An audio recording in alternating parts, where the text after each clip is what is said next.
Hi, my name is Aaron Gilbert, and this is my ELL Literacy Learning Center for the book Harold and the Purple Crayon, written by Crockett Johnson. This learning center is going to be a vocabulary word activity, as well as working with a thinking map, in this case a bubble map.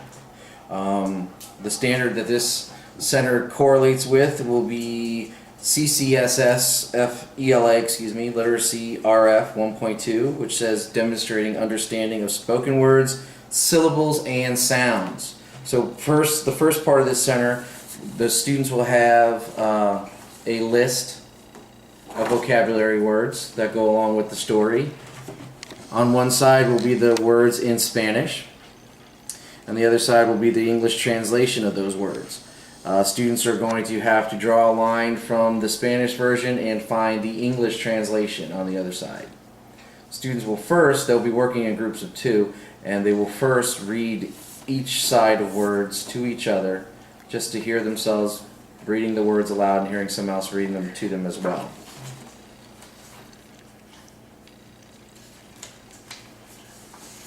Then when they're done with that, they'll go ahead and go with the bubble map activity.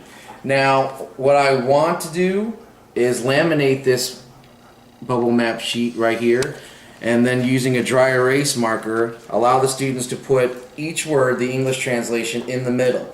Now, the bubbles will then be used to put adjectives, words that describe whatever the word might be. So if the first word on their list is crayon, they'll put it here, and then they can use describing words for a crayon. Colorful. If they want to use the crayon from the book, purple.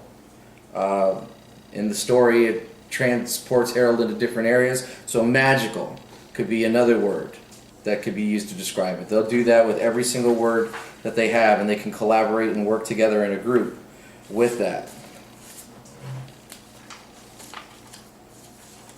Now, the rationale for this learning center comes from what Holtzman said. There is no cognitive load on writing answers. The cognitive challenge is showing what they understand. They can use their cognitive energy on maps, not on writing. And from Just Read, Florida, this is an effective learning center because it will promote student collaboration, facilitate student motivation, and provide targeted practice for students. Like with all the centers that will be going on with different levels of group at this time, that myself, the teacher, will be walking around, checking on kids, making sure that they're doing what they're supposed to do, that they're working, and I'll have a rubric that I'll be using as my guideline to assess how they're working, broken up into 4 different categories: working cooperatively, staying on task, following directions, and an understanding and completing the assigned task.